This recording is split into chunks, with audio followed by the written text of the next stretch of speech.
They call you the psycho, the lunatic, the one who doesn't fit in. But maybe that's because you were never meant to. See, the world is just one big, badly written movie.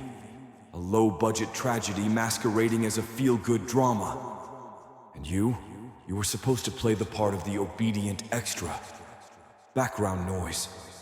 But something went wrong. You started thinking, you started seeing, and suddenly you stopped following the script. Now they say you've lost your mind, but truth is, you found it. You stopped pretending everything was fine when it was burning. You stopped laughing at their dry jokes and their fake smiles. You stopped giving applause to actors who couldn't even memorize honesty. You see, once you rip off the mask, they panic, because deep down, they know you're not crazy, you're awake, and that's what terrifies them.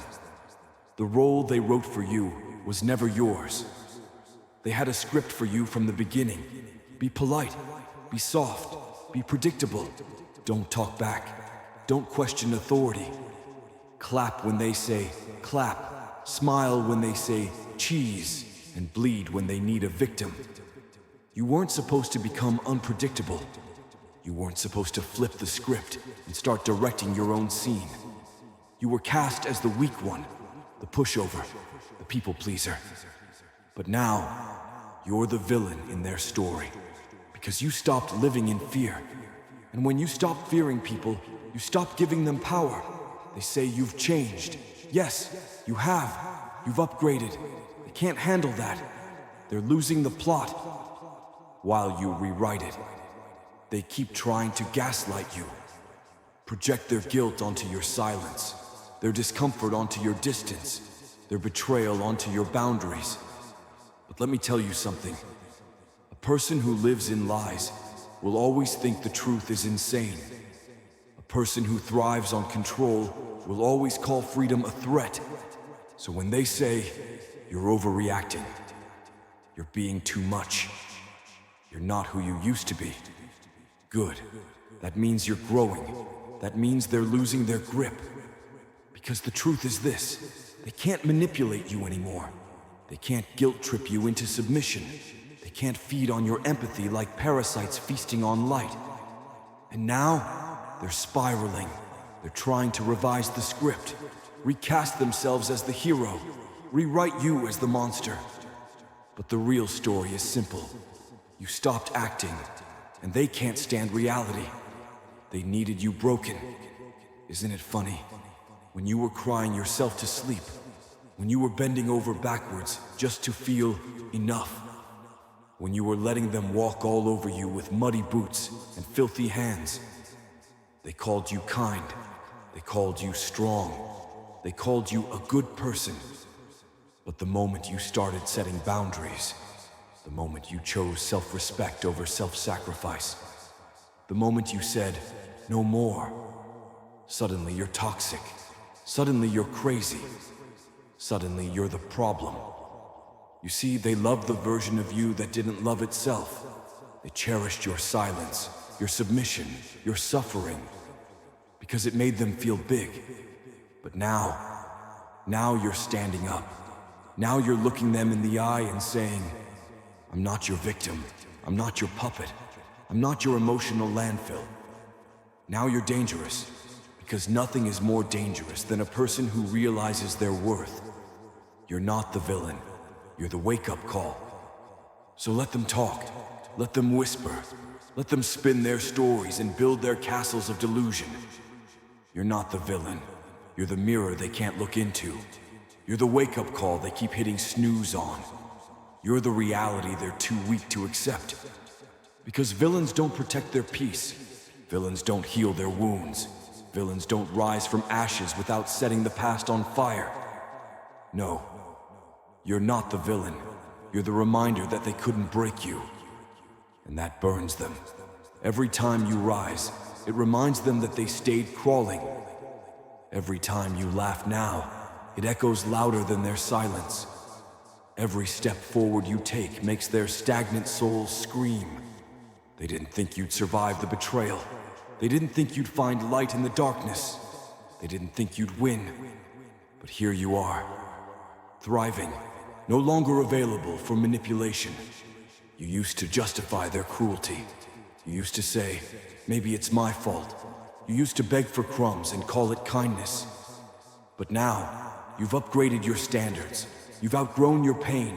You've locked the door and threw away the key to people who only knew how to destroy. You're no longer available for guilt trips. No longer available for energy vampires. No longer available for conversations that feel like traps, and people who wear masks better than faces. They can't reach you now, because you're not playing the same game. You're not dancing to their music anymore. You're not auditioning for their approval. You're too busy building your own empire. Let them think you're insane. Insane, yes. Insanely aware, insanely focused, insanely dangerous to anyone who tries to manipulate you again. Let them call you what they want. Because if being sane means tolerating abuse, if being normal means killing your soul for their comfort, if being accepted means abandoning your truth, then insanity is freedom. Wear their labels like war paint. Smile when they call you psycho. Because the loudest scream of a fragile ego is to label what it fears. And they fear you now. They fear what they can't control. They fear who you're becoming. They fear the silence you give them. Because your silence speaks volumes. You're not chasing. You're not explaining. You're not proving anything anymore. And that is power. The final scene belongs to you. Let them rewrite history. Let them create their twisted versions of events. Let them surround themselves with enablers and yes men who validate their delusions. You're not there anymore. You left the theater. You threw away the costume. You stopped rehearsing their lines. Because the plot was never about them. It was always about you. And the final scene, it doesn't end in tears. It doesn't end in regret. It doesn't end with your head down and their foot on your throat. Number, the final scene ends with you standing, unapologetic, unbothered, unbreakable. They made you the psycho in their script, but now they're losing the plot because you don't need their stage anymore. You've built your own kingdom, and in this kingdom, you are the writer, you are the director, you are the storm they'll never predict, and you are never going back to being someone else's puppet. So let them watch, let them whisper, let them wonder. You're not broken, you're reborn. And baby, the show has just begun. And this time, you're not playing a role. You are the whole damn story. No more auditions. No more waiting for a callback from people too blind to see your brilliance. No more asking for permission to exist in your full power. You've taken the script, torn it to shreds, and rewritten it in fire and blood. Every word now drips with defiance. Every line burns with the truth they tried to bury. You were never meant to be background noise in their narrative. You were never born to be quiet, obedient, or digestible. They wanted a puppet. They got a problem. They wanted compliance. They got a storm. They wanted your silence. But now you speak in earthquakes. Let them sit in the audience of your transformation. Because this isn't some feel-good movie with a predictable ending. This is a psychological thriller with a twist they'll never see coming. They're still playing checkers. You're out here orchestrating chess on a 4D board. You've become unpredictable, uncaged, unapologetically dangerous to every illusion they built around you. You became the villain. Because you refused to die in their story. Let them call you ruthless. Let them call you mad. Let them call you everything but what you are. Because what you are makes them uncomfortable. You're unfiltered. You're uncontrolled. You're undeniable. They need to paint you as the psycho, so they don't have to face the monster inside themselves. You're the scapegoat for everything they can't understand, won't admit, and refuse to take accountability for. So be it. Let them name you the villain. Because while they hide behind smiles and hypocrisy, you've become something real. They wear masks to survive. You burned yours to live. The show has just begun. And guess what? This time, you're not just the main character. You're the writer. You're the fire. You're the climax. You're the ending they can't rewrite. Let the curtain rise. They called you a psycho? Good. Because now, they're watching the world they built burn. And they don't even know you're the one who lit the match.